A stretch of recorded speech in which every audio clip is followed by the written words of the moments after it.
उद्धारकर्ता प्रभु श्रीकृष्ण को पवित्र महानाम समस्त को स्वागत प्रेज लॉर्ड शुभेच्छा ज्ञापन करे। प्रभु प्रत्येक प्रचुर भाव में आशीर्वाद प्रदान करंतु। प्रिय प्रभुंकर लोक माने विशेषकर यह समय मध्य आमे प्रभु को सेवा कार्य थी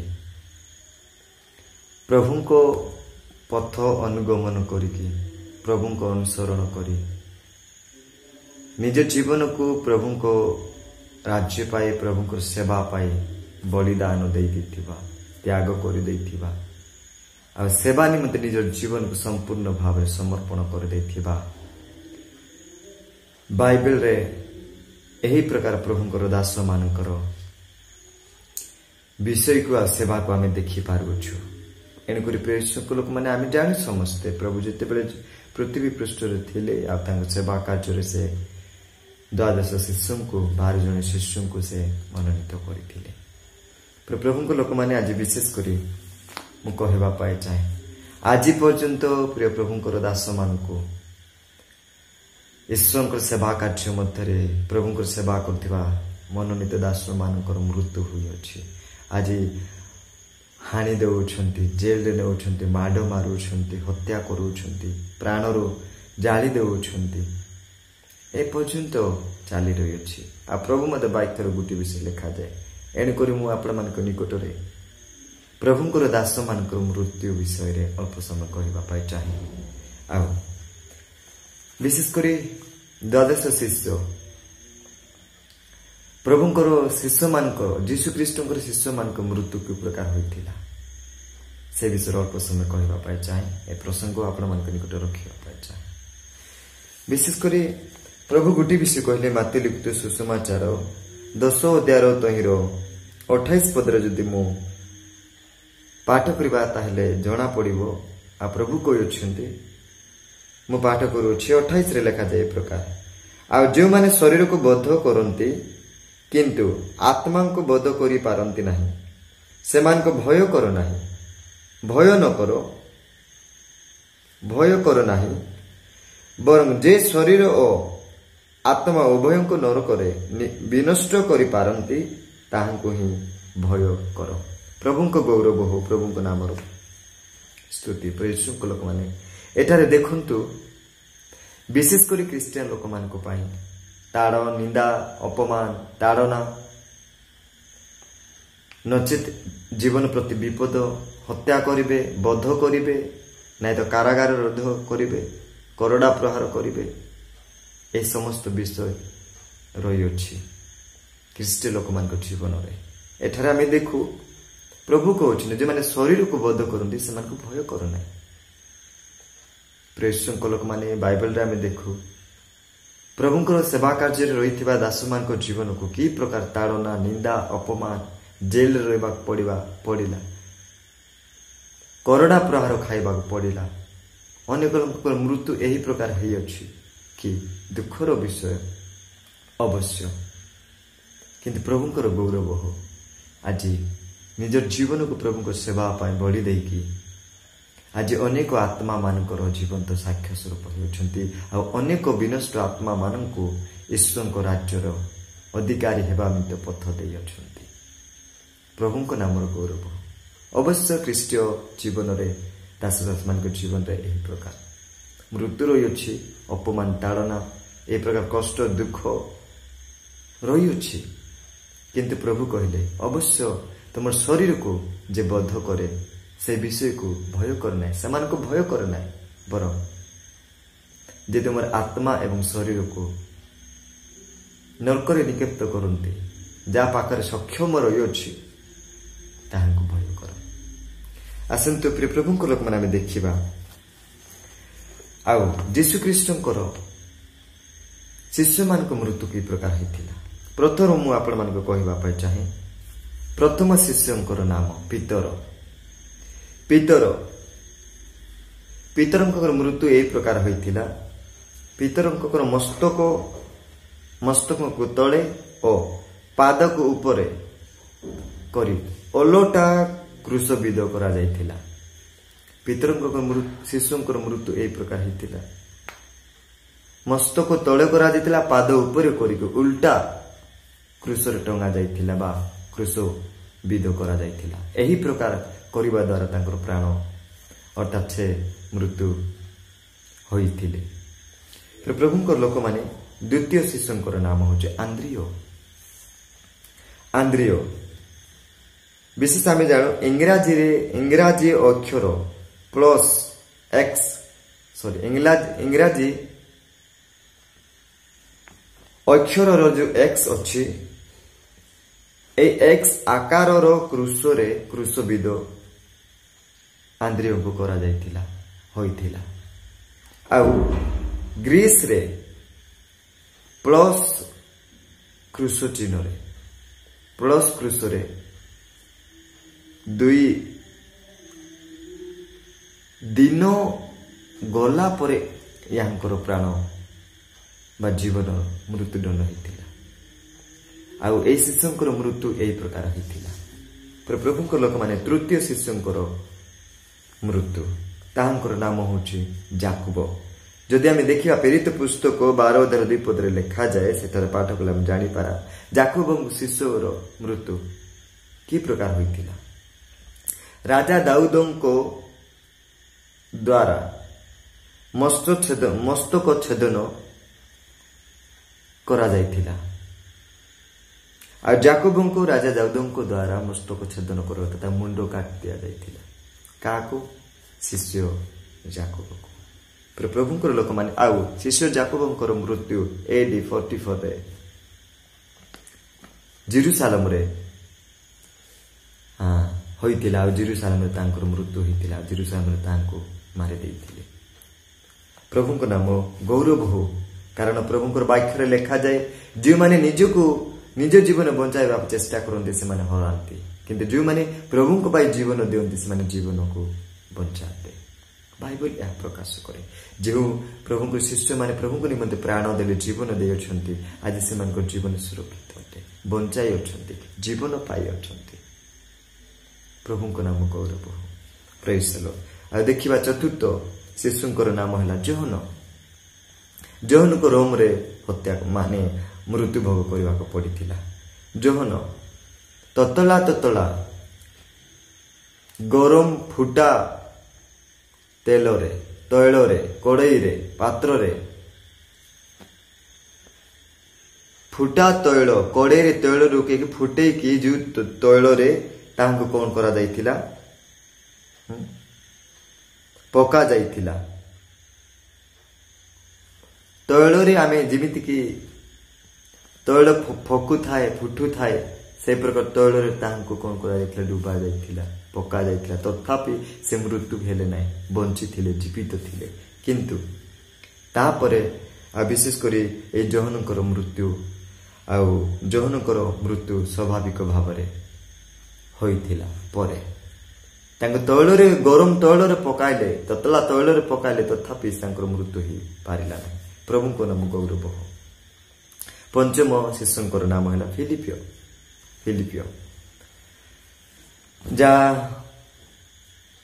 12 ଜଣ ଶିଷ୍ୟମାନଙ୍କ ମଧ୍ୟରୁ ଥଦିଓ, ଯାହାକୁ ଆମେ କହୁ, ମସ୍ତକ ଏବଂ ପ୍ରସ୍ତର ମାରି ତାଙ୍କୁ ହତ୍ୟା କରାଯାଇଥିଲା। ଏବଂ ଫିଲିପିଓଙ୍କ ପାଦରେ ଗଣ୍ଠିରେ ଲୁହାର ଆଙ୍କୁଡ଼ି ଦ୍ୱାରା ବାନ୍ଧି ତାଙ୍କୁ କ୍ରୁଶ ବିଧ କରି ମାରି ଦିଆଯାଇଥିଲା। ପ୍ରଭୁଙ୍କର ଲୋକମାନେ ଏହି ପ୍ରକାର ପ୍ରଭୁଙ୍କର ଦାସମାନଙ୍କର ମୃତ୍ୟୁ ହେଇଅଛି। କି ପ୍ରକାର କଷ୍ଟ, କି ପ୍ରକାର ଯନ୍ତ୍ରଣା, କି ପ୍ରକାର ମୃତ୍ୟୁ, କିନ୍ତୁ ୟା କ୍ଷତି ପାଇଁ ନୁହଁ, ଲାଭଜନକ ପାଇଁ ହିଁ ଅଛି, ୟା ଉପକାର ପାଇଁ ଅଛି, ଜୀବନ ପ୍ରାପ୍ତ ପାଇଁ ହେଇଅଛି। ମୁଁ କହିବା ପାଇଁ ଚାହେଁ, ଯେଉଁମାନେ ଏହି ପ୍ରକାର ଆପଣଙ୍କ ଜୀବନକୁ, ଦାସମାନଙ୍କ ଜୀବନକୁ, ଖ୍ରୀଷ୍ଟୀୟ ଲୋକମାନଙ୍କୁ ଆପଣଙ୍କର ଶରୀରକୁ ଆକ୍ରମଣ କରୁଛନ୍ତି, ହତ୍ୟା କରୁଛନ୍ତି, ହାଣୁଛନ୍ତି, ମାରୁଛନ୍ତି, ତାହେଲେ ମନେ ରଖନ୍ତୁ, ଆପଣଙ୍କର ଜୀବନ କ୍ଷତି ହୋଇନାହିଁ, ଆପଣଙ୍କର ଜୀବନ ବରଂ ସୁରକ୍ଷିତ ହେଉଛି, ଲାଭ ହେଉଛି ଆପଣଙ୍କ ଜୀବନ। ପ୍ରଭୁଙ୍କ ନାମ ଗୌରବ। जदि आम देखा विशेष कर द्वादश शिशु मान मध्य तो प्रेरित पाउल ना किंतु प्रेरित पाउल मस्तक छेदन करा आम जानू प्रेरित पाउल केते प्रहार सहिचंती केते प्रहार खाइचंती केते कष्ट केते दुख केते जंत्रणा केते कष्ट दे ईश्वर को सेवा कार्य से करियछंती प्रभु को नाम गौरव आ से कहउछंती गोटे विषय से कहले प्रभुंकर लोक माने आमे जदि पाठ करिबा ताले आमे जानिबा विशेष करी लेखा जाइछि फिलिपियो पुस्तक फिलिपियो 1 अध्याय को जदि आमे पाठ करिबा ताले सेटा से गोटे विषय कहउछंती फिलिपियो 1 अध्याय प्रेज द लॉर्ड फिलिपियो 1 अध्याय तोइरो प्रेज द लॉर्ड हालेलुया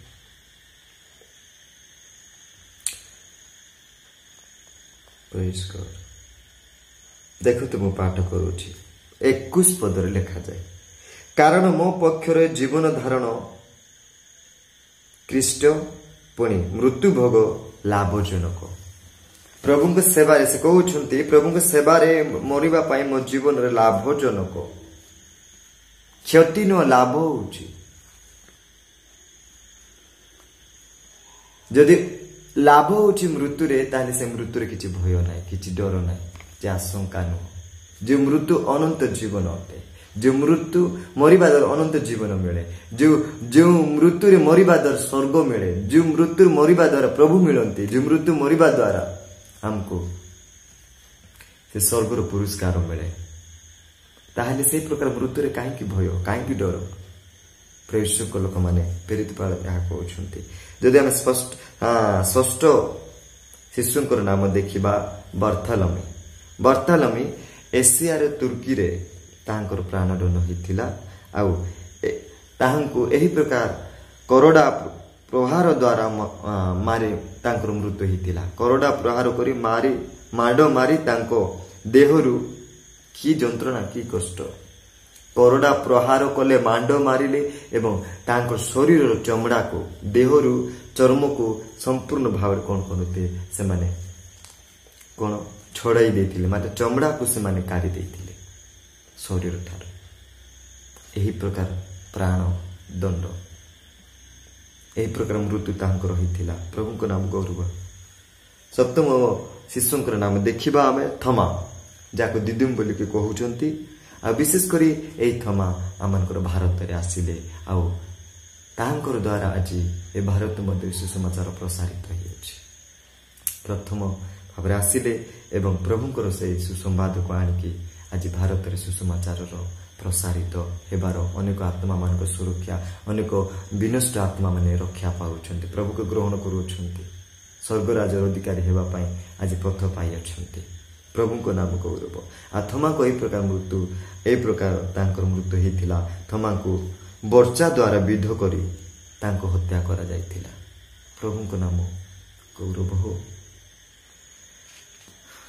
आ अष्टम शिशुंकर नाम हैला माथ्यू आ तांकर इथियोपिया रे मृत्यु होइतिला आ एई प्रकार तांको मृत्यु करा जायतिला खड्ग द्वारा बद्ध करी तांकर मृत्यु हेबा पड़िथिला तांको खड्ग द्वारा बद्ध करिथिले आ खड्ग द्वारा बद्ध हितिबा सकाशे तांकर मृत्यु हे जायतिला प्रभु को नाम गौरव नवम शिशु माने नवम शिशुंकर नाम हैला जिसुंकर भाई जाकुब जिसुंकर भाई जाकुबंकर मृत्यु एई प्रकार हेतिला 100 फुट दूर मंदिर शिखरु 100 फुट दूर मंदिर शिखरु तलकू तांको कौन करा जायतिला पका जायतिला फोपाड़ी दिया जायतिला एवं फोपाड़ी देला परे तांको ठेंगारे प्रहार करा जायतिला आउ जेउ मंदिर रे जीशुंकर परीक्षित होइतिला शैतान परीक्षा करितिला जीशुंको प्रलोभित आनिथिला ସେହି ମନ୍ଦିର ଉପରୁ ଏହି ଯୀଶୁଙ୍କର ଭାଇ ଯାକୁବଙ୍କୁ ତଳକୁ କଣ ପକାଯାଇଥିଲା ଆଉ ଯଦ୍ୱାରା ତାଙ୍କର ମୃତ୍ୟୁ ହୋଇଥିଲା। ଏହି ପ୍ରକାର ଏହି ଶିଶୁଙ୍କର ମୃତ୍ୟୁ ହୋଇଥିଲା। ପ୍ରିୟ ଯୀଶୁଙ୍କ ଲୋକମାନେ ଆଉ ଶେଷରେ ଦଶମ ଶିଶୁଙ୍କର ନାମ ହେଉଛି ଆଲପିୟଙ୍କ ପୁତ୍ର ଯାକୁବ। ଆମେ ଯଦି ଦେଖିବା ଏହି ଯାକୁବଙ୍କର ମୃତ୍ୟୁ ମନ୍ଦିରର ଶୀର୍ଷରୁ ତଳକୁ ଆଙ୍କୁ ମଧ୍ୟ ପକାଯାଇଥିଲା। ଆଙ୍କୁ ମନ୍ଦିରର ଉପର ଶୀର୍ଷରେ ରଖିଲେ ଆଉ ତହିଁ ମନ୍ଦିର ତଳକୁ ସେମାନେ ପକାଇ ଦେଇଥିଲେ, ଠେଳି ଦେଇଥିଲେ, ଯଦ୍ୱାରା ତଳେ ଯେତେବେଳେ ପଡ଼ିଲେ ଆଙ୍କର ପ୍ରାଣ ଚାଲି ଯାଇଥିଲା। ଏହି ପ୍ରକାର ମୃତ୍ୟୁ ହେବାକୁ ପଡ଼ିଥିଲା। ବିଶେଷ କରି ଆଉ 11 ନମ୍ବର ଯୋଉ ଶିଶୁଙ୍କର ନାମ ହେଉଛି କିଣାନିଆ ସିମୋନଙ୍କର ଆଉ ତାଙ୍କର ମୃତ୍ୟୁ ଏ ପ୍ରକାର ହେଇଥିଲା, କ୍ରୁଶାର୍ପିତ ଦ୍ୱାରା ହତ୍ୟା କରାଯାଇଥିଲା। ତାଙ୍କୁ ମଧ୍ୟ କ୍ରୁଶାର୍ପିତ କରିଥିଲେ ଏବଂ କ୍ରୁଶାର୍ପିତ କରି ହତ୍ୟା କରିଥିଲେ। ପ୍ରଭୁଙ୍କ ନାମ ଗୌରବ ହଉ।